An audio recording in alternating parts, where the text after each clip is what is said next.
Hello friends, स्वागत है आप सभी का लिटरी माइंड के इस यूट्यूब चैनल पे। माई सेल्फ संतोष, और मैं आज के लेक्चर में बात करूंगा कि लिटरेचर का किस तरीके से यूज़ किया जा सकता है एक लैंग्वेज टीचिंग क्लासरूम में, जहां पे हमें बच्चों को इंग्लिश पढ़ाना होता है। सिंस हम बात करेंगे सिर्फ इंग्लिश वाले बच्चों की जो कि बीएड फर्स्ट ईयर में है, क्योंकि वो आगे जाके इंग्लिश के टीचर बनेंगे and they will be teaching English as a second language. हो सकता है वो क्लासरूम में आप पढ़ाओ, क्योंकि आपके बच्चे जो हैं वो एक ऐसे बैकग्राउंड से आएंगे जिनका एक अपना खुद का लैंग्वेज होगा, है ना।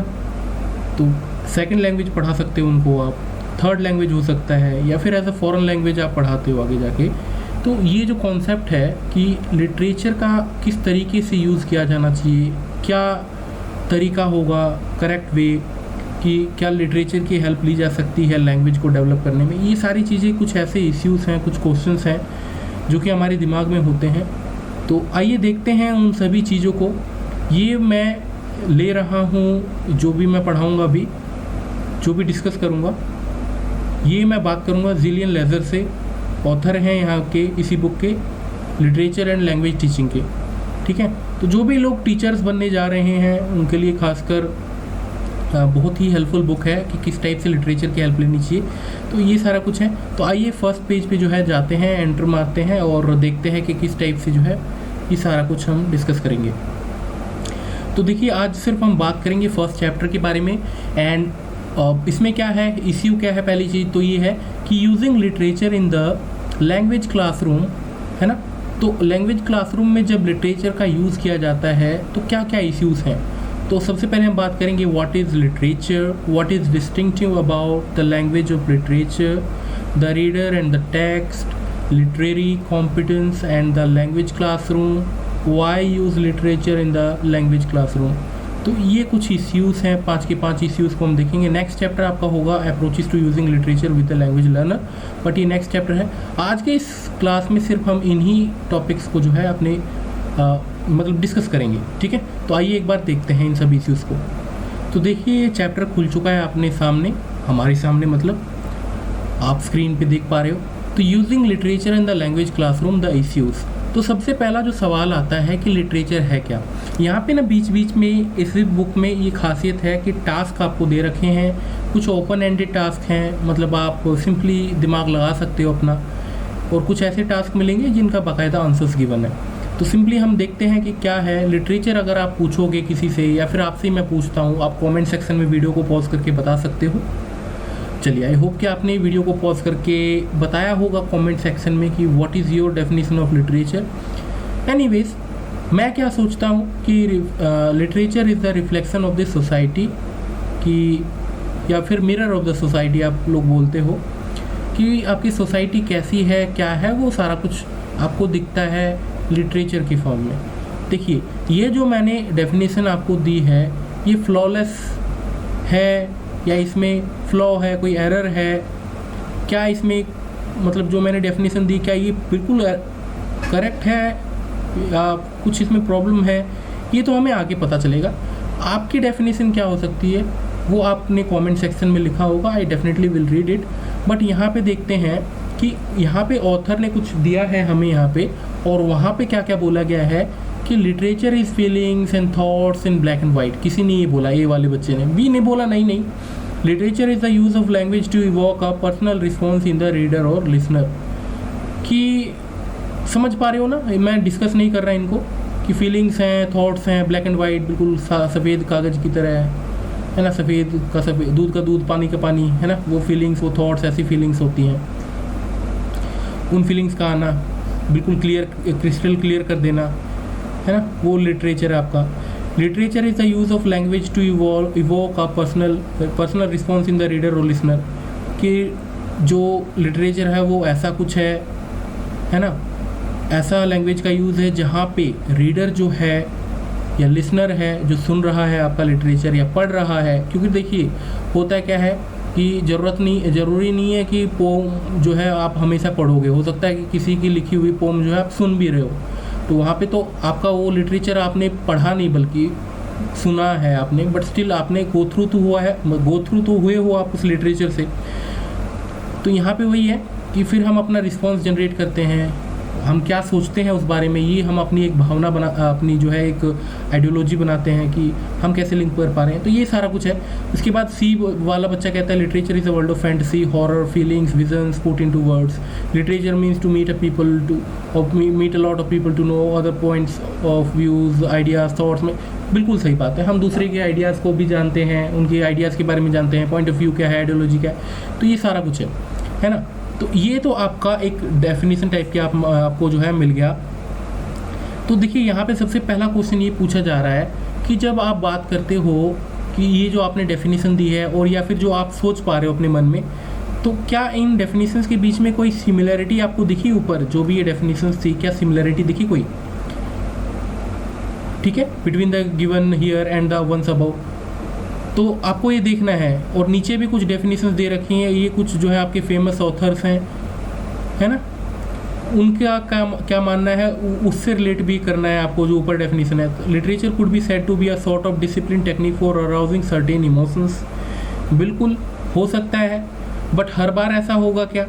देखिए यहाँ पे बोला जा रहा है कि लिटरेचर जो है आपके अंदर कुछ एक सर्टेन इमोशंस जगाते हैं। आपने लव पोएम पढ़ी, हो सकता है कोई लव का कुछ कॉन्सेप्ट जाग जाए आपके मन में। कुछ ऐसा पढ़ा कि आपके मन में जो है डर टाइप का हो जाए, जैसे मान लेते हैं कि कोई गॉथिक लिटरेचर पढ़ा आपने या हॉरर वाला कुछ स्टोरी पढ़ा आपने, है ना, इस फॉर्म में, तो डर बैठ जाए, ऐसा डर का कोई इमोशन आ जाए आपके मन। तो क्या हर बार ऐसा होता है? अब वो सोचने वाली बात है, वो हम आगे देखेंगे। ठीक है, बस अभी मैं क्वेश्चंस पूछता जाऊंगा आपसे जिसको आपको सोचना है थोड़ा सा, और क्योंकि हर एक चीज़ देखिए हर एक पॉइंट ऑफ व्यू पे नहीं फिट बैठेगी, है ना। हर बार तो इमोशंस नहीं जगाता आपके मन में। कई बार आप लिटरेचर जब पढ़ते हो तो हर बार इमोशंस नहीं होते, कई बार आपको वहाँ पे कुछ और चीज़ें पता लगती हैं, है ना, आपकी इमेजिनेशन पावर बढ़ती है। हर बार इमोशंस ही नहीं जगते आपके। ठीक है, तो great literature is simply language charge with meaning to the utmost possible degree. Language charge होनी चाहिए, है ना। लैंग्वेज के बारे में बोला गया है यहाँ पे कि ऐसा कुछ, मतलब लैंग्वेज पे ज़्यादा फोकस मतलब किया जाता है, हाईली एलिवेटेड जैसे बोला जाता है। ठीक है, द फॉर्मर, ये फिर इसके बाद एक और है, ये अभी मैं इनको पढ़ने लग गया तो काफ़ी लंबा हो जाएगा वीडियो, वैसे ही वीडियो लंबी जाने वाली है आज की। तो ये काफ़ी बड़ी और डेफिनेशंस हैं, है ना, लिटरेचर की, कि literature, fiction, poetry, what ever makes justice in the world, that's why it is always on the side of underdog. ठीक है, तो ये आपने कुछ डेफिनेशंस देखी लिटरेचर की, कि लिटरेचर ये है, कि लिटरेचर ये है। कुछ फेमस ऑथर्स के जो हैं आपने लिटरेचर की डेफिनेशन देखी, कुछ आपने खुद दी होंगी, उससे आपको क्या पता लगा? क्या हर बार जो हम चीज़ बोलते हैं वो करेक्ट होता है? फॉर एग्जांपल मैं छोटा सा हिंट ही देना चाहता हूँ आपको। हम कहते हैं कि लिटरेचर जो है वो मिरर ऑफ द सोसाइटी है, मान लो, है ना, मिरर ऑफ द सोसाइटी है, जो जैसी सोसाइटी थी वो वैसा शो कर देता है। तो मान लो मैं आज आज जो है मेरे पास, मान लो आज जो है लैपटॉप है, कंप्यूटर है, ये सब है। ठीक है, आज मैं कुछ ऐसा लिटरेचर लिखता हूँ, मतलब ऐसा कुछ लिखता हूँ, पीस ऑफ वर्क लिखता हूँ, जो कि आगे आने वाले समय में, है ना, 100 साल, 150 साल, 200, 300, 400 साल बाद मेरा ये वाला मान लो पीस ऑफ वर्क जो है लिटरेचर बन जाए, मान लेते हैं। ठीक है, लिटरेचर में आपका ये जो है इंक्लूड हो जाए। और मैं बैठा बैठा लिखता हूँ किसके बारे में? एलियंस के बारे में लिखता हूँ। Even though they exist or not, we do not know about it, I do not know about it, but yes we are writing something about it, है ना। हमें नहीं पता कि, मैं मान लेते हैं कि जुपिटर के बारे में लिख रहा हूँ कुछ, कि वहाँ पे मैं रह रहा हूँ, सारा कुछ फिक्शनली तैयार कर रहा हूँ मैं, कि मैं वहाँ रह रहा हूँ, मैं हवा ले रहा हूँ, सांस ले रहा हूँ, ये कर रहा हूँ, कर रहा हूँ। तो क्या हर बार वो सोसाइटी ही शो करता है क्या लिटरेचर आपका, मिरर ऑफ द सोसाइटी? तो क्या ऐसे ही बार बार मिरर, मतलब ये सारी चीज़ें शो करेगा क्या? सच में ही मैं रह रहा हूँ वहाँ पे जुपिटर में? तो ऐसा नहीं है। तो ये चीज़ जो है आपको आगे आने वाले जो है इसी चैप्टर में भी मिलेगा, तो be ready for that also. तो हर बार मिरर ऑफ द सोसाइटी नहीं होगा, हर बार फीलिंग अराउज करने वाला नहीं होगा। तो अलग अलग डेफिनेशंस हैं लिटरेचर की आपकी। देखिए अभी हम डेफिनेशन देख रहे हैं सिर्फ लिटरेचर की, हमारा मेन फोकस रहेगा कि लिटरेचर को इंक्लूड कैसे करना चाहिए आपके उसमें। तो ये पूरी बुक है, मैं धीरे धीरे कवर करता रहूँगा चैप्टर वाइज। तो आज फर्स्ट चैप्टर है, जो भी यहाँ पे गिवन है, I am definitely dealing with it, I will be giving you short and crisp summary about it. तो आइए और कवर करते हैं, थोड़ा वीडियो लंबा जाएगा।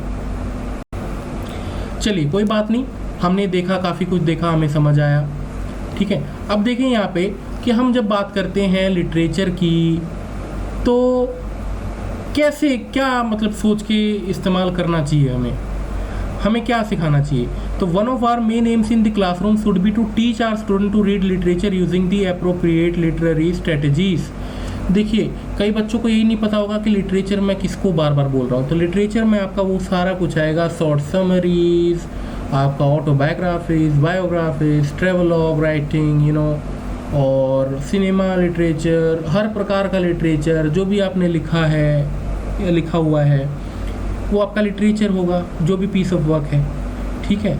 तो उनको अगर क्लास में हम इस्तेमाल करते हैं तो किस तरीके से करना चाहिए, उनका क्या तरीका होना चाहिए। तो बहुत सारी चीज़ें हैं कि हम देखेंगे वैसे आगे आने वाले इसी पार्ट में, आगे आने वाले पेजेस में, कि एज अप्रोप्रिएट होना चाहिए। ये नहीं कि बच्चा जो है आपका 6th क्लास में है, बेसिक इंग्लिश जानता है, और आप उसे जो है शेक्सपियर की नॉवल पढ़ा देते हो, या फिर और भी T.S. एलियट का जो है पोम पकड़ा देते हो, आपकी बेटा पढ़ो या बेटी पढ़ो।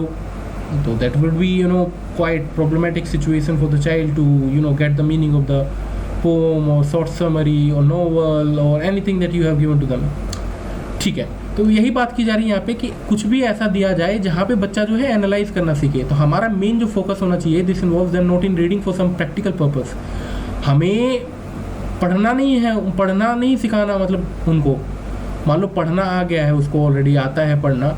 हमारा लिटरेचर को यूज़ करने का मतलब है शॉर्ट स्टोरीज, पोम्स का, इनका इंक्लूड करने का मतलब ये है क्लासरूम में कि बच्चा इनसे लैंग्वेज का यूज़ सीखे, लैंग्वेज का यूज़ करना सीखे, चीज़ों को एनालाइज करना सीखे कि क्या बोला गया है स्टोरी में, एनालाइज करे, अपने दोस्तों के बीच में उसको शेयर करे, डिस्कशन करे, तभी तो लैंग्वेज डेवलप होगा।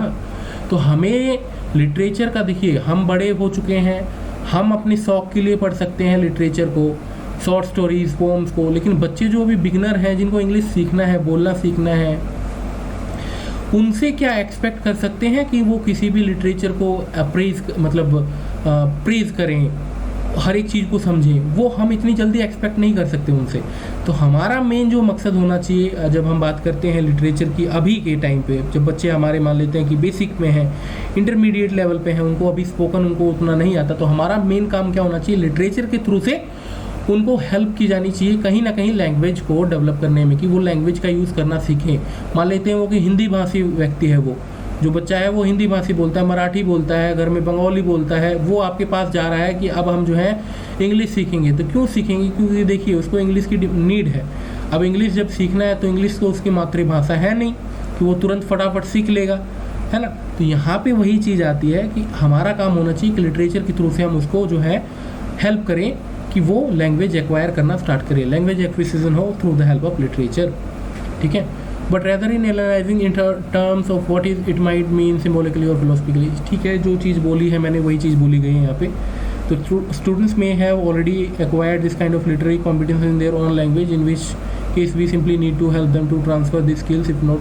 देखिए यहाँ पे ये बोला जा रहा है कि मान लेते हैं कि हिंदी में बच्चा एक्सपर्ट है ना, 6th क्लास में है, हिंदी बिल्कुल अच्छी है, हिंदी में जो चीज़ें पढ़ रहा है, पोम पढ़ रहा है, कुछ पढ़ रहा है, समझ पा रहा है, बट इंग्लिश में उसको कुछ भी नहीं आता है ना, समझ ही नहीं पा रहा। पढ़ना आता है, बोलना आता है, सब पढ़ना आता है और पढ़ना आता है मान लेते हैं कि, और बेसिक लेवल पे इंग्लिश के केस में अगर हम बात करें तो उसे ढंग से बात नहीं करनी आती। तो अपना लिटरेचर जब वो हिंदी का पढ़ेगा तो उसे वो चीज़ आराम से समझ आ जाएगी, है ना। बट वही चीज़ क्या इंग्लिश में समझ आएगी, उसको नहीं आएगी, प्रॉब्लमेटिक होगा। अगर उसको ढंग से बोलना नहीं आता, समझना नहीं आता, कॉन्टेक्स्ट नहीं समझ पा रहा, कुछ भी नहीं समझ पा रहा, तो प्रॉब्लमेटिक होगा। तो यही चीज़ बोला जा रहा है। तो हमारा मेन क्या मुद्दा होगा, देखिए ऊपर एक चीज़ और लिखी थी कि लैंग्वेज जो है एलिवेटेड होना चाहिए, इसी फॉर्म में था लिटरेचर के इसमें डेफिनेशन में, मतलब ऐसा पीस ऑफ वर्क जिसका लैंग्वेज एलिवेटेड हो। तो अगर ऐसी एलिवेटेड लैंग्वेज को अगर हम अपनी क्लास में यूज़ करें, देखिए जो भी मैं डिस्कस करूँगा रिलेटेड टू क्लास होगा। ऐसे बच्चे होंगे जो 6th में होंगे, 7th में होंगे, 8th में होंगे, 9th में होंगे, 10th में होंगे, छोटे छोटे बच्चे होंगे जिनको ढंग से नहीं आता अभी। तो अगर ऐसे बच्चों के लिए हम एलिवेटेड लैंग्वेज रख लें लिटरेचर का, तो उनको क्या ही, उनको हमारा काम था कि लैंग्वेज डेवलप हो। बट अगर हम उनको हाईली कॉम्प्लेक्स वर्ड्स दे दें, सेंटेंसेस दे दें, तो क्या उसका कोई फ़ायदा होगा लैंग्वेज का एक्विजिशन में क्या हेल्प करेगा वो बच्चों की? बिल्कुल नहीं करेगा, कोई फ़ायदा ही नहीं है। ठीक है, तो ठीक है, जो भी उनमें टेक्स्ट होंगे आपके, उनमें कुछ मॉरल और एथिकल कंसर्न्स होती हैं जो कि क्लासरूम में डिस्कस किया जाना चाहिए, बट ऐसा ना हो कि आपका वो ऐसा वर्ड हो, है ना, कंफ्यूजिंग हो और बच्चों को लिए जो है वो डेविएंट टाइप का हो जाए, ऐसे कंफ्यूजिंग वर्ड्स हो, नॉर्मल लैंग्वेज से बिल्कुल हटके हो, तो फिर तो दिक्कत कर जाएगी ना वो। हमें बच्चों के लिए जो है लैंग्वेज डेवलप करना था कि लैंग्वेज का यूज़ करना सीखे, बट वो तो नहीं कर पाएगा कभी भी अगर यही हाल रहा हमारा, तो कि हम बिल्कुल एलिवेटेड बुक्स दे दें, उनको पकड़ा दें। एक बुक्स की चॉइस भी करनी पड़ेगी टीचर्स को कि भाई कौन सी बुक, कौन सी स्टोरीज देनी है पढ़ने के लिए। सिलेबस से अगर हट के बात करूँ मैं, तब की बात कर रहा हूँ मैं। सिलेबस में तो मान लीजिए जो है वो तो पढ़ेगा ही बच्चा, वो इवन दो वो बेस्ट बुक मानी जाती है सिलेबस में जो भी है आपका, अगर करवाने वाला टीचर ढंग का हो, है ना, तो बेस्ट है वैसे तो। चलिए, एक तो इश्यू हो गया। दो इश्यू हो गए कि भाई हमें जो है जो रेलेवेंट है वो ऐसा टेक्स्ट देना चाहिए, लैंग्वेज इजी सा रखना, मतलब इजी इन द सेंस मतलब बच्चे के लेवल का होना चाहिए, है ना। और नेक्स्ट इश्यू क्या है कि जो भी हम उनको लिटरेचर दें, वो लिटरेचर ऐसा होना चाहिए जो कि उनके कॉमन लाइफ से लिंक हो, वो उनके लाइफ का पार्ट हो। वो उनके लाइफ का पार्ट नहीं होगा तो उनको समझने में प्रॉब्लम होगी, क्योंकि बच्चा जो है वो स्कीमास बनाता है, उसके अंदर अगर ऑलरेडी स्कीमा है ही नहीं। मान लेते हैं मैं हिंदू टेम्पल की बात करता हूँ या इंडियन किसी टूरिस्ट डेस्टिनेशन की बात करता हूँ, ठीक है, तो वहाँ के रीति रिवाज से बच्चे हमारे वाकिफ़ हैं। लेकिन अगर मैं बात करता हूँ किसी इंग्लैंड की चर्च की, वहाँ के रीति रिवाज से मैं चाहता हूँ कि बच्चे हमारे अवेयर हों, और उनको अगर मैं ना बताऊँ तो क्या वो अपने आप अवेयर होंगे? नहीं होंगे। उनको बाकायदा हमें बताना पड़ेगा, लेवल की होनी चाहिए वो सारी चीज़ जो मैं बताऊँ बातें। तो वही है, वो सारा कुछ हमें देखना पड़ता है ना, क्लासरूम में जब भी हम टीचिंग करते हैं तो। ठीक है, तो हाँ, लिंक होना चाहिए उनके जनरल लाइफ से। जनरल लाइफ से लिंक नहीं होगा तो फिर प्रॉब्लम होगी। ठीक है, और हमारी पूरी रिस्पॉन्सिबिलिटी होनी चाहिए एज अ टीचर कि बच्चे को चीज़ें समझ आए। ठीक है, उनके लेवल का दें, चीज़ें समझ आए, जहाँ प्रॉब्लम हो हम हेल्प करें। With our students is to help them unravel the many meanings in a text. अब होता क्या है कि एक टेक्स्ट में एक लाइन होती है, मीनिंग कई होते हैं। हम रोज़ को फूल की तरह, मान लो हम रोज़ को तो देखते हैं कि हम किसी से प्यार करते हैं तो प्यार जोड़ देंगे, कांटों से दुश्मनी जोड़ देंगे। बट अगर छोटे बच्चे को दिया जाए फूल के बारे में कुछ बोलने को, तो वह क्या है देखेगा, ये तो फूल है, सिंपली फूल है। उसके पास उस लेवल की थिंकिंग नहीं है जो हम सोच पा रहे हैं। तो एज अ टीचर हमें हेल्प करना पड़ेगा उनका। ठीक है, using literature in the classroom is a fruitful way of involving the learner as a whole person and provides excellent opportunities for the learners to express their personal opinions, reactions, feelings। देखिए, literature बाकायदा offer देता है बच्चों को कि वो अपनी feelings वगैरह जाहिर कर पाए, बट क्या ये टीचर के बिना पॉसिबल होगा?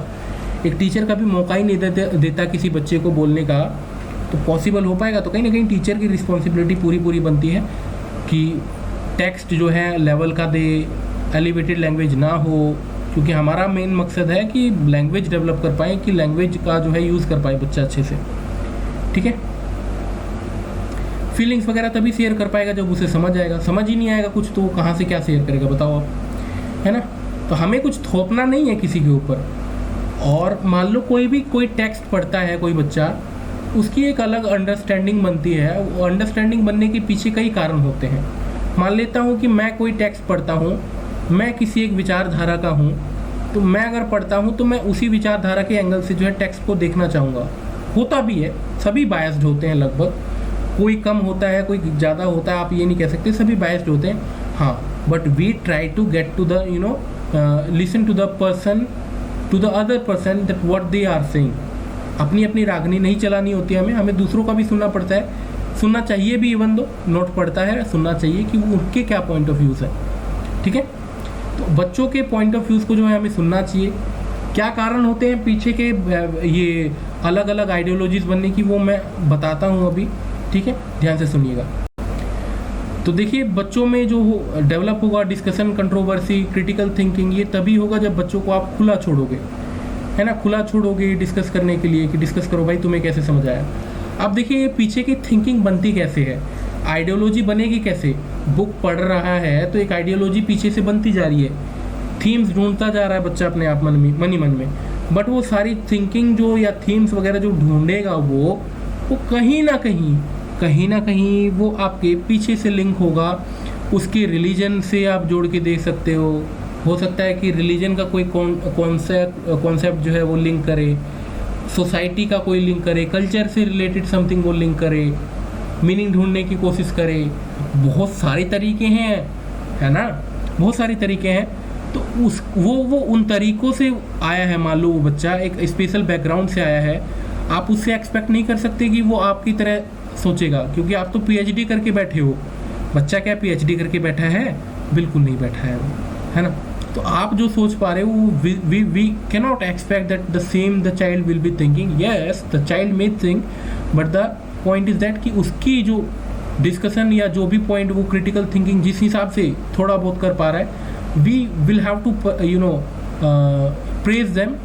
बट कंडीशन ये है कि क्या हर प्रकार की, देखो यही बात आएगी अभी आगे, कि मान लेते हैं कि किसी ने भी कोई टेक्स्ट पढ़ा, कुछ भी उल्टा सीधा बोल दे रहा है टेक्स्ट के बारे में, तो क्या ये इस टाइप का क्रिटिसिज्म फिर सही होगा? या इस टाइप की क्रिटिकल थिंकिंग जो बच्चा पेश कर रहा है वो सही होगा? मतलब लिखा कुछ है, बोल कुछ रहा है, कुछ और ही इंटरप्रेट कर लिया है, बिल्कुल ही हटके ही टॉपिक से। तो क्या टॉपिक से रिलेटेड कुछ चीज़ें होती हैं? जैसे मैं आपसे कहता हूँ, हमने कुछ पढ़ा किसी कंट्री के बारे में, हमने डायरेक्टली जो है हेट करना स्टार्ट कर दिया। बट एक मेरा क्लास का बच्चा है जो उस कंट्री से जो है लव करता है, क्योंकि उसका कुछ बैकग्राउंड ऐसा है कि जिसके कारण वो लव करता है। ठीक है, तो क्या हम उस बच्चे की आइडियोलॉजी को ना माने, बिल्कुल भी समझने की कोशिश ना करें? करना चाहिए। लेकिन वो किसी भी ग्राउंड बेस से, मान लो वो बच्चा नहीं रिलेटेड है, मैं पढ़ रहा हूँ साइंस का कोई टेक्स्ट, ठीक है, और मैं हूँ लैंग्वेज लिटरेचर मेरा सब्जेक्ट है, मैं साइंस की कोई किताब पढ़ रहा हूँ, कोई भी ऐसी थियरी पढ़ रहा हूँ जो मेरे बिल्कुल रीच के से बियॉन्ड है, और मैं उसको पढ़ के अपनी क्लास में कुछ बोलने लगूँ, बच्चों को झूठ वगैरह बोलने लगूँ, है ना, कुछ भी बोल दूँ मतलब इस टेक्स्ट के बारे में, तो क्या वो क्रिटिकल थिंकिंग होगी? बिल्कुल नहीं होगी। क्या वो डिस्कशन का कोई पॉइंट ऑफ व्यू रहेगा उसमें? बिल्कुल भी नहीं रहेगा। तो ये चीज़ हम आगे देखेंगे, तो देखते रहिए। टास्क 4 आपको क्या दिया गया है?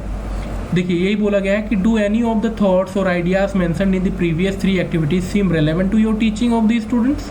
If so why? If not, why not? Are there any other implications arising from the various definitions of literature which you think should be considered with regard to the students?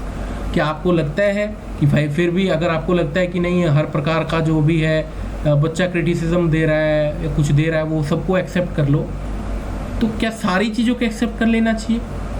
ये इस चीज़ के बारे में ना हम नीचे जानेंगे, बहुत ही बाकायदा अच्छे तरीके से दे रखा है यहाँ पे। देखिए, नीचे आते हैं एक बार।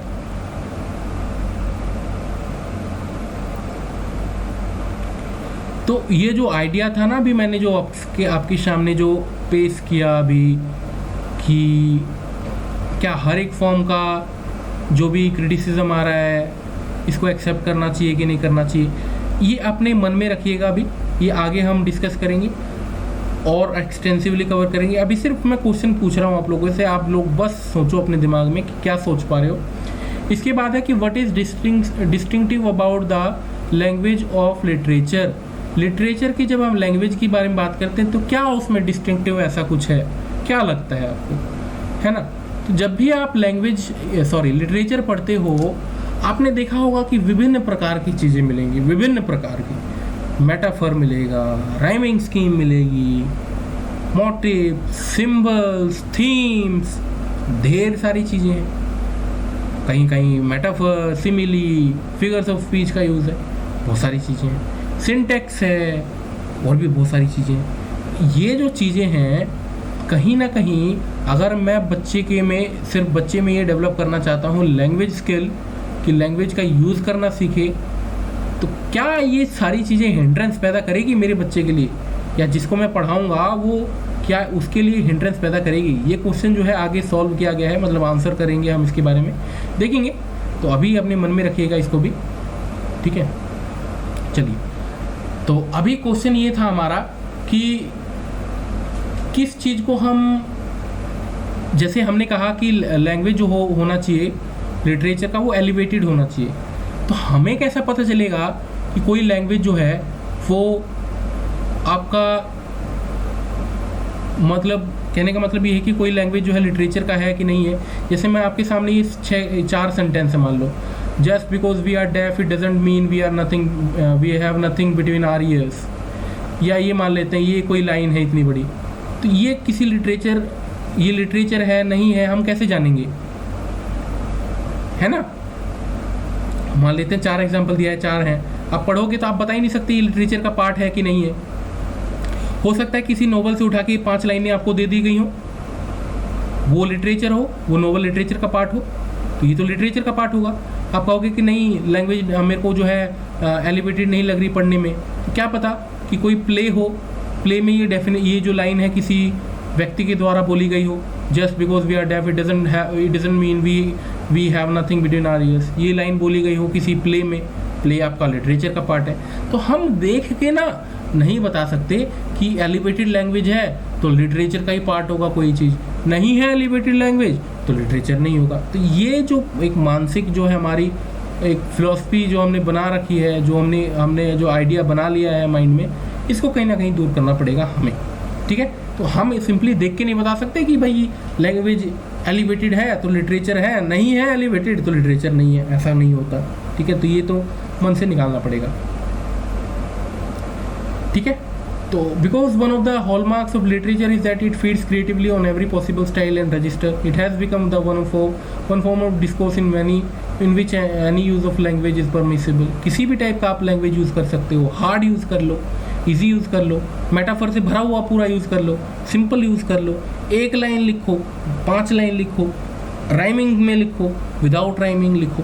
तो ये सारे स्टाइल्स हैं, ये सारी क्रिएटिविटी है, आप बांध नहीं सकते उनको, ठीक है। चलिए आगे देखते हैं, आगे वही देखते हैं, क्या देखेंगे, देखिए वही बात बता रखी जो मैं बता रहा था, मेटाफर मिलेगा, सिमिली मिलेगा, assonance, alliteration, repetition, unusual, double, poeticisms, mixing of styles, registers. अब कई बच्चे मेरे से ये कहेंगे, जो भी आप लोग पढ़ रहे हो, इवन द बुक में भी लिखा है कि सर अगर ऐसी बात है कि हर एक का स्टाइल होता है, कोई भी कुछ भी लिख दे, कोई भी कुछ भी लिख दे, वो भी हम लिटरेचर मान लेंगे, गधा घोड़ा कुछ भी लिख दे तो लिटरेचर मान ले क्या। अगर ये सारी चीज़ें ना हो, उनमें रिपीटिशन ना हो, एजोनेंस का यूज़ ना हो, सिमिली ना हो, मेटाफर ना हो यूज़, तो हम इनको मना कर देते हैं या मान लें उनको। 2 क्वेश्चन है, या फिर तो हम मान लें कि हाँ लिटरेचर है, या फिर तो नहीं मानेंगे कि नहीं लिटरेचर है। अगर सब कोई इतना ही बढ़िया होते, आप अपने कॉमन लाइफ से लिंक करके देखिए, अगर हर कोई मान लेते हैं लिखता है अपने घर में, और कुछ भी लिखना क्रिएटिविटी है, अच्छी बात है, तो क्या हर कोई प्रेज करता है हमारे उस काम को? बिल्कुल नहीं करता। क्यों नहीं करता फिर प्रेज? क्योंकि वो उसको अप्रोप्रिएट नहीं मानते लिटरेचर के हिसाब से, क्योंकि एक स्टैंडर्ड डेफिनेशन बना रखी है। तो क्या ये डेफिनेशन बनाना सही है? ये फिर से एक क्वेश्चन पूछा गया आपसे, सोचिएगा इस बारे में। At the end of the book तो ये सारी चीज़ें डिस्कस होंगी, ठीक है। तो वही है कि जब हम बात करते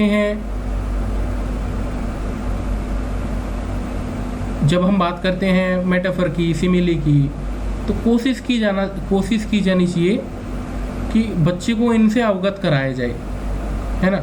या फिर तो आप लेवल इजी रखो बुक्स की, या अगर आप यूज़ कर रहे हो तो इनको बच्चों को चाहिए कि बच्चों को अवेयर जो है करवाना चाहिए इन चीज़ों से, मेटाफर, सिमिली से, तब जाके वो मीनिंग क्लियर कर पाएगा, टेक्स्ट को समझ पाएगा, पढ़ पाएगा। सिंपली अगर आप थोप दोगे तो नहीं हो पाएगा, वो गलत बात है फिर, ठीक है। तो देखो यही चीज़ मैंने ऊपर भी बताई थी कि we have already said that literature doesn't constitute a particular type of language in itself, but that it may reveal higher incidence of certain kinds of linguistic features which are tightly patterned in the text. कई बार आपने देखा होगा कि ना चाहते हुए भी कई बार आपको एजोनेंस मिल जाएगा, सिमिली मिल जाता है, मेटाफर मिल जाएगा। जैसे अगर मैं कहता हूँ कि आई वॉज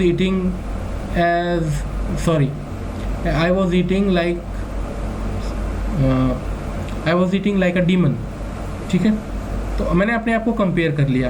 अब यहाँ पे एज अ डीमन कंपेयर किया तो आप सोचोगे सिमिले ही है, मेटाफर है। आप अपने बच्चों को अगर बताओगे, ऑलरेडी पढ़ा रखा है, तो लिंक कर पाएंगे, बोल देंगे भाई कि सिमिली है। मेटाफर होता तो मेटाफर में कंपैरिजन करते हैं, बट लाइक, एज इनका इस्तेमाल नहीं होता। तो आपको बताना पड़ेगा पहले, ठीक है। आगे आते हैं। तो जब भी बच्चा टेक्स्ट पढ़े तो हमारी रिस्पॉन्सिबिलिटी हो कि टेक्स्ट इजी हो, थोड़ा ग्रेड के हिसाब से हो, मतलब ऐसा भी नहीं कि बहुत इजी, ग्रेड लर्न मतलब के हिसाब से हो कि कौन सी क्लास के लिए क्या सूटेबल है। उसके अलावा कोशिश ये रहनी चाहिए कि हम जिसको जो भी पढ़ाएंगे वो उनकी हेल्प कर पाएँ हर एक पॉइंट पे, ठीक है, हर एक पॉइंट पे हेल्प कर पाएँ। चलिए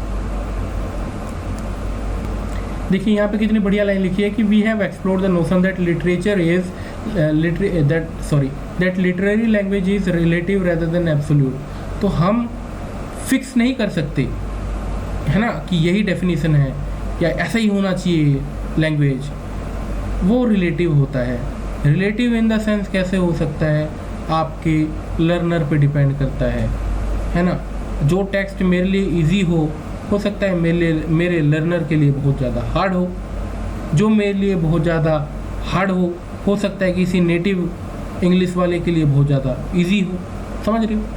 चलिए अब जो है हमारे पास कुछ डेफिनेशंस हैं यहाँ पे कि हम क्या समझ पाए हैं अब तक। Since literary language is not completely different, तो आपको ना ऑप्शन सेलेक्ट करना है कि कौन सा सही है कौन सा गलत। तो literary language is not completely different और separate from other kinds of language. कि लिटरेरी जो लैंग्वेज है, मतलब जो लैंग्वेज जिस लैंग्वेज का यूज़ करके किताबों में लिखा जाता है, शॉर्ट स्टोरीज छापी जाती हैं, नॉवेल्स छापी जाती हैं, वो किसी भी तरीके से अलग नहीं है हमारे कॉमन लैंग्वेज से। पहला स्टेटमेंट है, there is no real point in using literature with language student. किसी भी तरीके का कोई यूज़ ही नहीं किया जाना चाहिए लिटरेचर का लैंग्वेज स्टूडेंट्स के लिए। सेकंड पॉइंट कहता है कि studying literature text can help to improve students overall knowledge of English. तो कौन सा स्टेटमेंट सही है? सब पता चल रहा है कि बी सही है। इसी टाइप से कुछ आपके पास यहाँ पे क्वेश्चन है। लास्ट वाला एक बार पढ़ देता हूँ कि in order to appreciate a literary text, मान लो कोई भी पोम पढ़ रहा है बच्चा, नॉवल पढ़ रहा है, शॉर्ट स्टोरी पढ़ रहा है, कुछ भी पढ़ रहा है, तो students will need some assistance in understanding and analysing the linguistic features which make up text. Second, imagination and intuitions are all that are needed. तो क्या बच्चा जब मान लेते हैं कि लिटरेचर की कोई भी बुक पढ़ रहा है, पोम पढ़ रहा है, कुछ भी पढ़ रहा है, तो क्या उसकी सेल्फ इमेजिनेशन और इंट्यूशंस ही सिर्फ हमेशा रिक्वायर्ड होती हैं, या बाहर से किसी और एक चीज़ की असिस्टेंस की नीड पड़ती है? Assistance in understanding and analysing the linguistic features as well. कई बार होता क्या है, मैं पढ़ रहा हूँ, मान लेते हैं कि अमेरिकन नॉवल कोई पढ़ रहा हूँ, वहाँ पे कोई ऐसा वर्ड आया जो वहाँ के लिए स्लैंग हो, वहीं रिलेटेड हो वर्ड, बट मैं इंडिया में बैठा पढ़ रहा हूँ, तो मैं नाक रगड़ लूँगा ना, मेरे को समझ नहीं आएगा जब तक मैं डिक्शनरी में ना ढूंढूँ, किसी टीचर की हेल्प ना लूँ।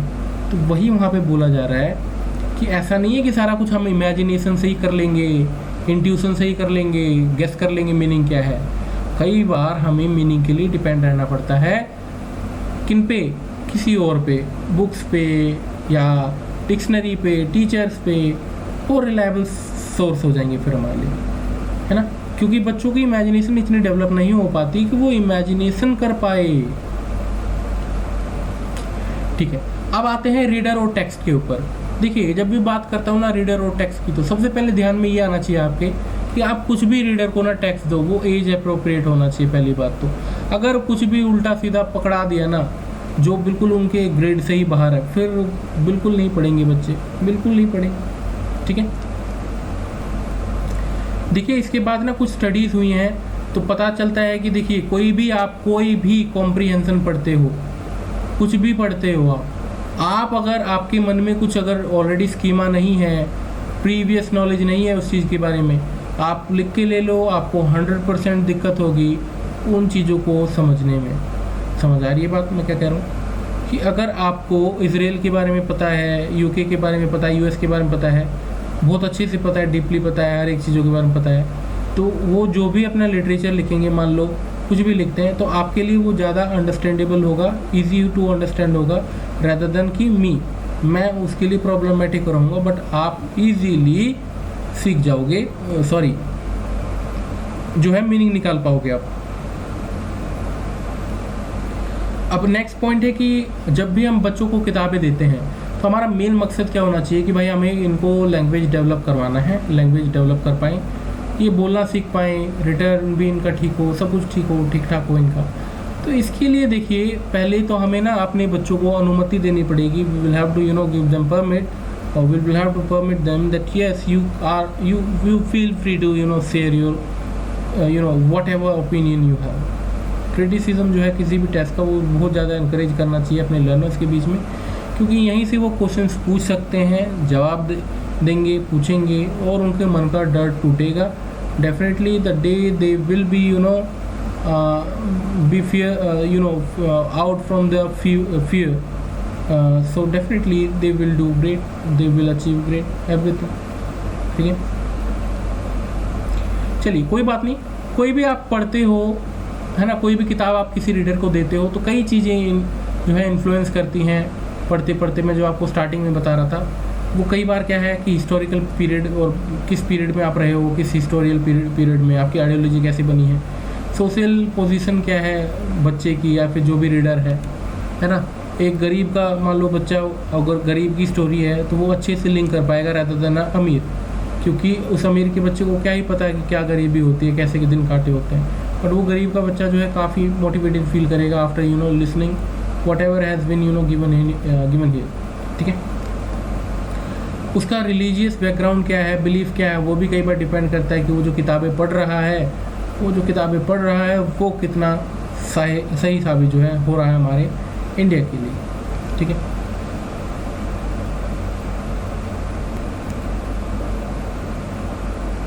ये वाली बात मैंने क्यों कहीं मान लेते हैं कि इंडिया के लिए, मान लेते हैं कोई ऐसा पॉइंट पढ़ रहा है वो, है ना, तो वो इंडिया का कोई इश्यू पढ़ रहा है, मान लेते हैं ऐसा कोई लिटरेचर है, इस इश्यू लिंक हो रहा है, तो उसके रिलीजियस बिलीव्स क्या हैं वो डिफ़ाइन करेगा. मतलब उसके रिलीजियस बिलीफ क्या है वो डिफ़ाइन करेगा कि वो टेक्स्ट की कैसी अंडरस्टैंडिंग ले रहा है ना. अगेंस्ट कुछ जा रहा है, फेवर में जा रहे हैं.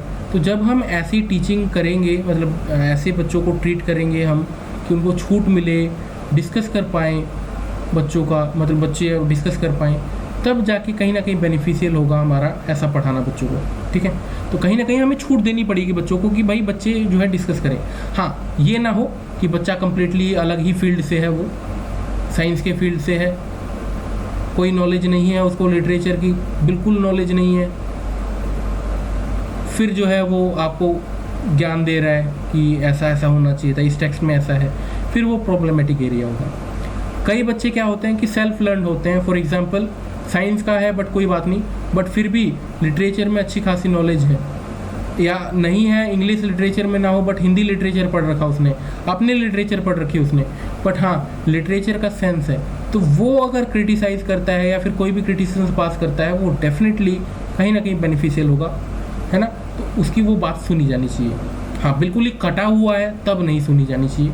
मतलब सुन लो, आप बात सुनो, ऐसा नहीं है कि बात नहीं सुननी चाहिए किसी की, रेलेवेंट हो नहीं हो बात वो अलग बात है, but you will have to give the permission to the students to share their ideas. अगर नहीं शेयर करने दोगे तो अगली बार से बच्चा डर जाएगा, बोलेगा नहीं आपकी क्लास में. तो ये आपकी रिस्पॉन्सिबिलिटी होनी चाहिए आपकी. ठीक है, तो ये कुछ छोटी छोटी चीज़ें थी जो मैंने आपको यहाँ पे बताई. ठीक है, तो अब यहाँ पे कोई ये बोलेगा कि सर आप इंटरप्रिटेशंस की बात करते हो, तो कुछ लोग ऐसे बोलेंगे कि कोई कुछ इंटरप्रेट कर रहा है किसी तरीके से, कोई कुछ इंटरप्रेट कर रहा है, तो एक ही तो इंटरप्रिटेशन होगा ना.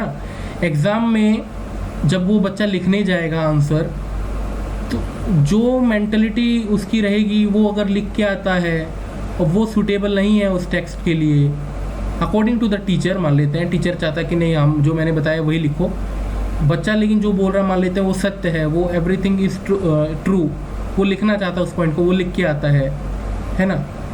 तो यहाँ पे प्रॉब्लमेटिक सिचुएशन हो जाती है टीचर्स के लिए कि जो बच्चे ने इंटरप्रेट किया है वो सही है या जो सेंट्रल है जो आइडिया वही सही है सिर्फ. तो यहाँ टोटली कन्फ्यूज़न होती है टीचर्स के माइंड में. तो ये टोटली ना डिपेंड करता है कि टीचर पे, कि टीचर कैसे ट्रीट करना चाहता है इस इश्यू को, है ना. टीचर के हैंड में है पूरा कि टीचर एज अ लैंग्वेज सिखा रहा है बच्चों को, तो उसकी तरह ट्रीट करके छोड़ दे, ज़्यादा ना घुसे उसमें.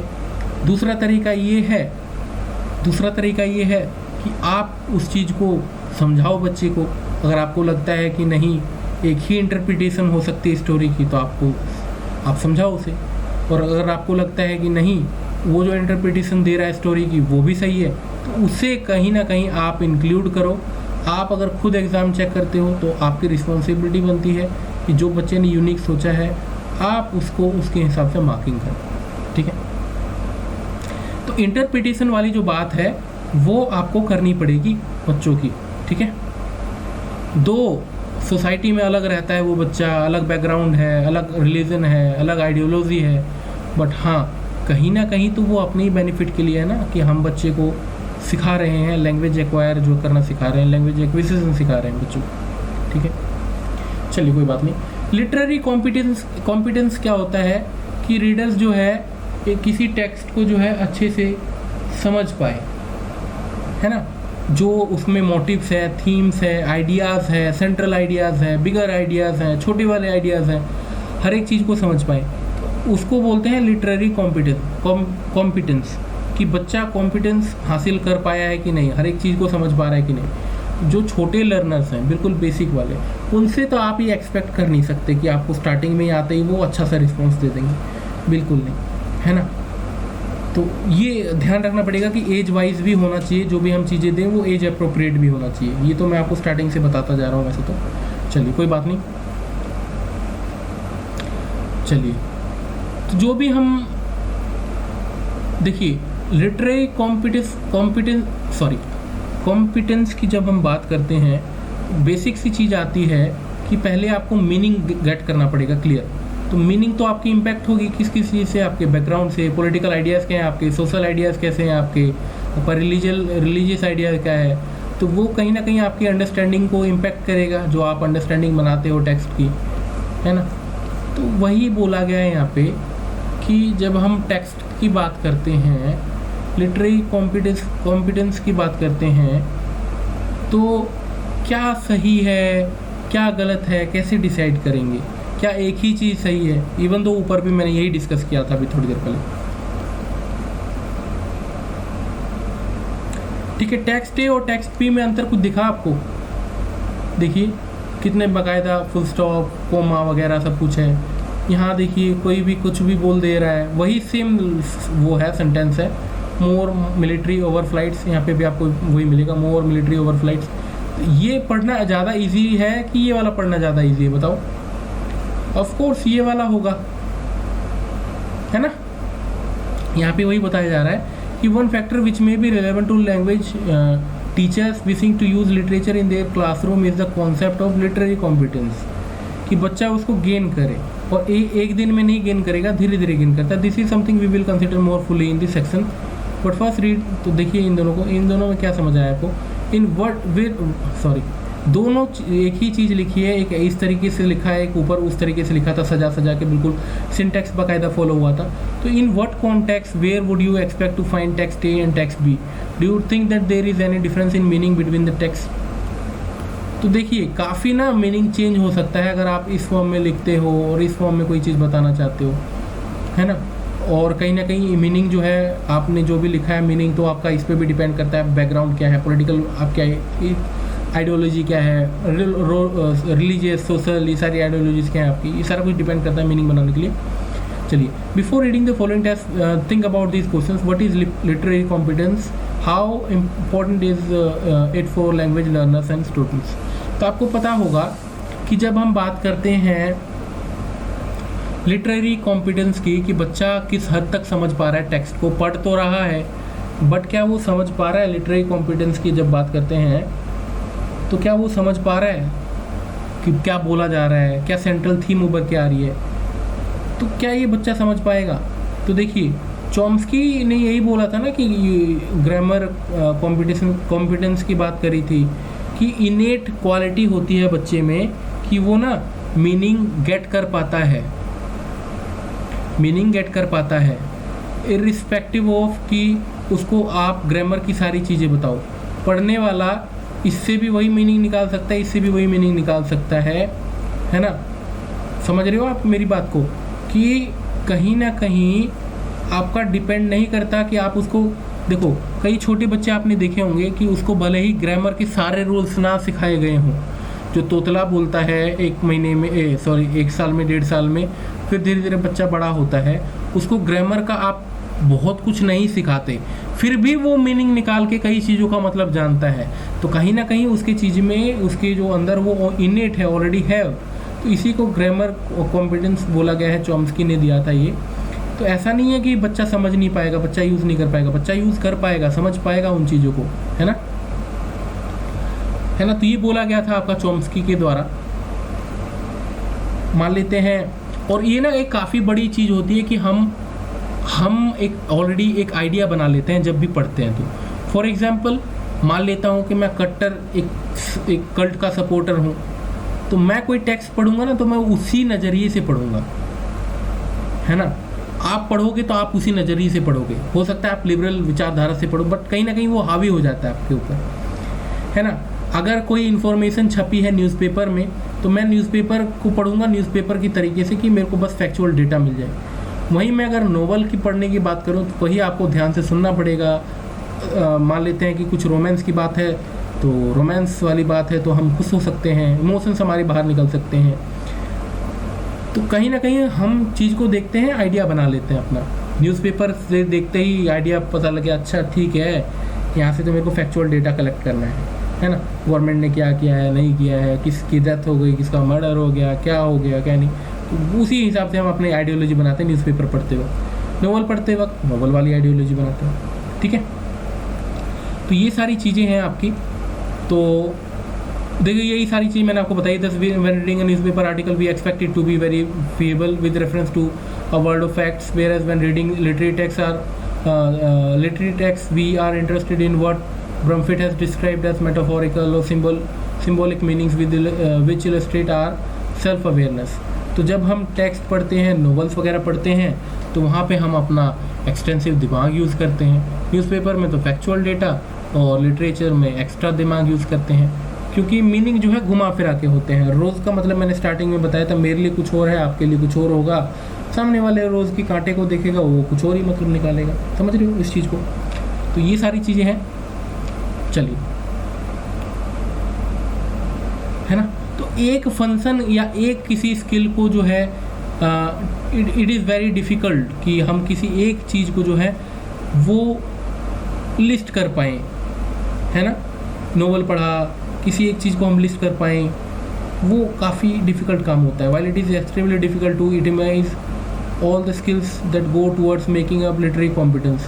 क्योंकि लिटरेरी कॉम्पिटेंस की हम बात करते हैं तो हमें ये भी चाहिए कि बच्चा जो है प्लॉट को समझे अच्छे से, मेटाफर का यूज़ समझे, है ना, और भी अलग अलग चीज़ों का यूज़ समझे, मोटिव्स हो गया, सिंबल्स हो गया। बट क्या ये पॉसिबल है ना। उस बच्चे के लिए क्या हर एक चीज़ पे महारत हासिल करना पॉसिबल है? बिल्कुल नहीं, टाइम लगता है। विद टाइम हो सकता है, बट आप फटाफट कहोगे तो वो तो पॉसिबल नहीं है, ठीक है। तो लिटरेरी कॉम्पिटेंस की काफ़ी ज़्यादा स्किल्स हैं। कौन कौन सी हैं वो स्किल? कि आप प्लॉट समझ पा रहे हो कि नहीं, है ना, आपको सेंटेंसेस समझ आ रहे हैं कि नहीं, वो भी तो एक स्किल है। वोकैबुलरी आ रही है कि नहीं आपको, वो भी स्किल है आपकी, है ना। आप उसके अलावा जो मैंने आपको बताया था और भी 2-3 एग्जाम्पल, वो भी आप जोड़ सकते हो। सिंबल्स आपको समझ आ रहा है कि नहीं, मेटाफर्स आपका यूज़ जो किया गया है वो समझ आ रहा है कि नहीं, बहुत सारी चीज़ें। तो कम्प्लीटली कॉम्पिटेंस तभी हासिल होगा जब आप इन सारी चीज़ों को समझ पाओगे, ठीक है।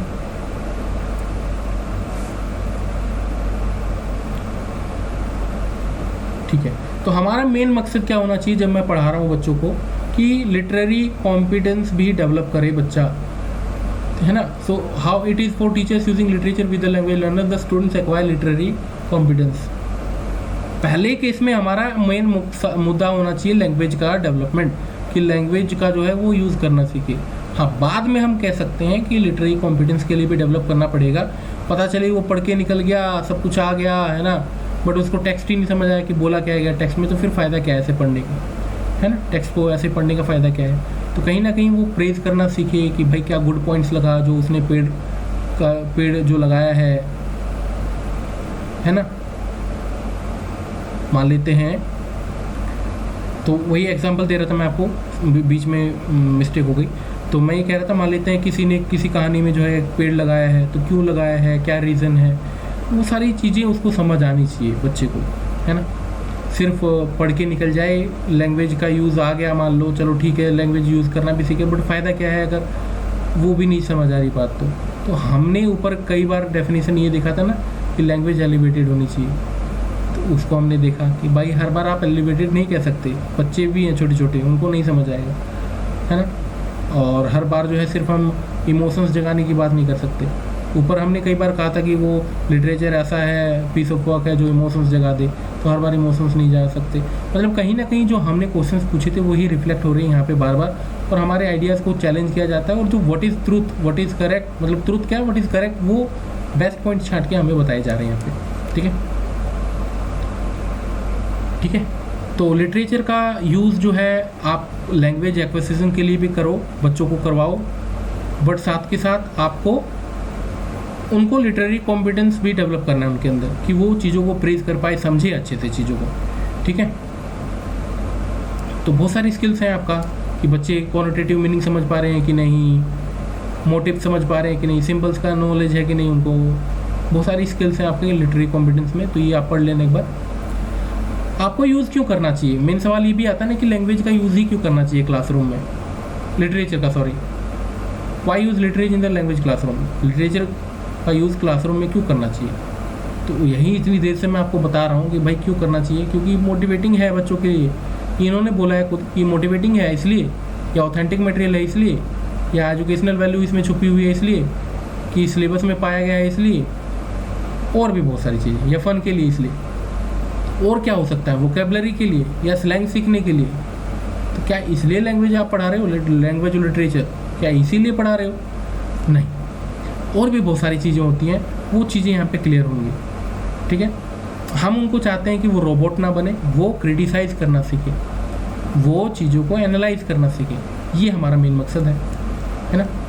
तो जो भी students are familiar with literature in दौरान, देखो मैं ये चीज़ बता रहा था आपको कि कभी भी जब आप लिटरेचर को यूज़ करते हो क्लास में, तो कोशिश ये की जानी चाहिए कि वो टॉपिक्स ईजी हों, बच्चे से रिलेटेड हों, बच्चे की लाइफ से, तभी वो चीज़ें जो हैं वो सोच पाएगा। एब्स्ट्रैक्ट तरीके से अभी थिंकिंग जो है डेवलप नहीं हुई है कि वो सोच लेगा आपका कुछ भी, है ना, जो दिखेगा वो उसको ज़्यादा बिलीव कर पाएगा।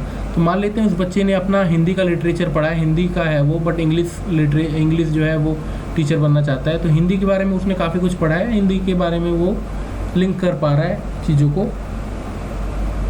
तो वही चीज़ अगर उसी, मान लेते हैं ऐसा कोई टेक्स्ट पढ़ा है उस बच्चे ने, अगर उस थीम को रिलेट कर दिया जाए, जो चैप्टर पढ़ाया जाना है उससे, तो काफ़ी हेल्प मिलेगी उस बच्चे को अंडरस्टैंडिंग में, मतलब कि टेक्स्ट की अंडरस्टैंडिंग में वो काफ़ी अच्छा परफॉर्म कर पाएगा। ठीक है, तो शॉर्ट स्टोरीज हमारी कोशिश होनी चाहिए कि हम बच्चे को मोटिवेट करें, ये सारा कुछ तो ठीक है। और हाँ, नोवेल लिटरेचर की जब मैं बात करूँ कि क्यों यूज़ करते हैं लैंग्वेज क्लासरूम में, तो कहीं ना कहीं एक तो ये मौका मिला, बच्चे आपस में डिस्कस करेंगे, दूसरा ये भी है कि कल्चरल बैकग्राउंड जो है हमें वो क्लियर होगा कि कौन सा देश का क्या कल्चर है क्या नहीं है। बट हाँ, मैंने आपको ऊपर भी बताया था कि हर बार जो है सिर्फ कल्चर ही नहीं पता लगेगा, है ना। कई बार हो सकता है कि हम कल्चर करते रह गए और पता चले उसने पूरा फिक्शनल लिखा है कुछ भी, तो टोटली डिपेंड भी करता है, हमें देखना भी पड़ेगा, है ना। कि सोशल प्रैक्टिस शो करता है लिटरेचर हमेशा कि सोसाइटी में क्या हो रहा है, सोशल मिरर है, तो हर बार ऐसा होगा क्या। मैंने आपको देखो स्टार्टिंग में कहा था कि मैं इसके बारे में डिस्कस करूँगा, तो डिस्कस कर रहा हूँ यहाँ पे। तो ऐसा नहीं है, हर बार नहीं हो सकता, कई बार है क्या। लिटरेचर की जब मैं बात करता हूँ तो हर बार सोसाइटी नहीं, क्योंकि अब जो है वर्ल्ड वो ग्लोबलाइज हो चुका है और इंग्लिश जो है फर्स्ट या सेकंड लैंग्वेज की तरह उभर रहा है पूरे वर्ल्ड में, ठीक है। तो जब हम बात करते हैं ब्रिटिश लिटरेचर की, तो एक एग्जांपल दिया गया है यहाँ पे कि कैसे एक बार जो एक बच्चा क्रिस सैरल नाम से एक लड़का है, वो ब्रिटिश लिटरेचर पढ़ता है, वो लिंक ही नहीं कर पाता, क्योंकि ब्रिटिश लिटरेचर, मान लो जो भी लिटरेचर वो पढ़ रहा है इंग्लिश में, वो तो उससे लिंक होना चाहिए ना, उसने जो आसपास देखा है पढ़ा है, उसको उस देश के बारे में जा रहा है जिसको कभी देखा ही नहीं। सिमिलरली यहाँ पे केनियन स्कूल की बात की जा रही है, यहाँ पे जब इंग्लिश लिटरेचर पढ़ाया जाता है उनको, तो पता चलता है कि कैसे जो है कालों पे, जो ब्लैक लोग होते हैं उनके ऊपर कैसे अत्याचार हुआ, तो बच्चे ये पढ़ते हैं तो उनका खून वैसे ही खोल जाता है, तो है ना। तो हर बार सोसाइटी नहीं रिप्रेजेंट करती, लिटरेचर जो हर बार सोसाइटी रिप्रेजेंट नहीं करती, कई बार करती है, कुछ और भी चीज़ें रिफ्लेक्ट कर जाती हैं कई बार, और कई बार नहीं करती, कई बार फिक्शनल होती है बहुत सारी चीज़ें, ठीक है। तो ये पॉइंट है आपका। तो ध्यान से आप सुन रहे हो आई थिंक अभी तक, काफ़ी लंबा लेक्चर है, but this is not for my benefit but your benefit, तो सुनना तो पड़ेगा ही आप लोगों को, ठीक है। बाकी लिटरेचर जो है आपका हेल्प करता है लैंग्वेज एक्विजिशन में, बहुत सारी बातें मैंने आपको ऑलरेडी बताई हैं, मैं बार बार डिस्कस नहीं करना चाहता। और लैंग्वेज अवेयरनेस को भी डेवलप करता है। मान लेते हैं कि जब भी आप पढ़ते हो तो आप अलग अलग टाइप से जो है ग्रामर का यूज़ सीखते हो, वोकेबलरी हो ही गया आपका, सेंटेंस फ्रेमिंग सीखते हो अलग अलग, तो कहीं ना कहीं लैंग्वेज एक्विजिशन में आपके हेल्प करता है ये लैंग्वेज आपका, ठीक है। और इंटरप्रिटेशन कैसे देता है बच्चा, वो स्किल्स भी डेवलप होती हैं जब वो पढ़ता है, तो कैसे इंटरप्रेट कर पाता है। बट इंटरप्रिटेशन में मैंने आपको बताया कई सारी चीज़ें जो है आपकी हेल्प करेंगी कि उसका बैकग्राउंड क्या है, एंड आइडियोलॉजी बना के जाएगा वो, बट उसका बैकग्राउंड क्या है क्या नहीं, वो सारा कुछ डिपेंड करता है ना। तो और एजुकेशन जो है, जब बात करते हैं लिटरेचर की, तो लिटरेचर में काफ़ी ऐसे कैरेक्टर्स होते हैं जो कि मोरालिटी की बात करते हैं, एथिक्स की बात करते हैं, तो ये कम्प्लीटली एक इंसान जो है फ्रेम करते हैं हमारे बच्चों में, एक ट्रू सिटीजन की जो है, या ट्रू जो है ह्यूमन बीइंग जो है तभी बनते हैं वो जब पढ़ते हैं इस बारे में ये सब, ठीक है। तो इमेजिनेशन कर पाए, इमोशनल अवेयरनेस हो चीज़ों को लेके, अपने आइडियाज़ को एक्सप्रेस कर पाए, तभी तो वो कंप्लीट ह्यूमन बीइंग बनेंगे। आप रटवा दो, इंडोक्ट्रिनेशन कर दो, फिर फ़ायदा है ऐसे बच्चों का, आप उनको रटवा रहे हो कुछ, ऐसे टीचर का भी डूब मरना चाहिए, ऐसे टीचरों को भी जो बच्चों को मौका नहीं देते बोलने का, उनकी आइडियाज़ को सुनने का, ठीक। तो यहाँ पे लेक्चर जो है मैं एंड करूँगा, यहाँ पे स्टोरी कह रहा हूँ, चैप्टर 1 जो है एंड होता है। चैप्टर 2 नेक्स्ट वीडियो में डिस्कस करेंगे, अभी के लिए बस नहीं। देखिए, आप लोगों की बेनिफिट के लिए कर रहा हूँ, तो जिसको भी वीडियो अच्छी लगी हो प्लीज़ लाइक कीजिएगा, अपने दोस्तों तक शेयर कीजिएगा, ठीक है। Will meet you in the next video, have a great day ahead, है ना। जाते जाते एक बार और शेयर करिएगा, सब्सक्राइब कर दीजिएगा चैनल अगर सब्सक्राइब नहीं किया है तो, साथ के साथ व्हाट्सएप करिएगा कोई प्रॉब्लम हो तो 8383018452। Have a great day ahead, thank you, will meet you in the next video, thank you.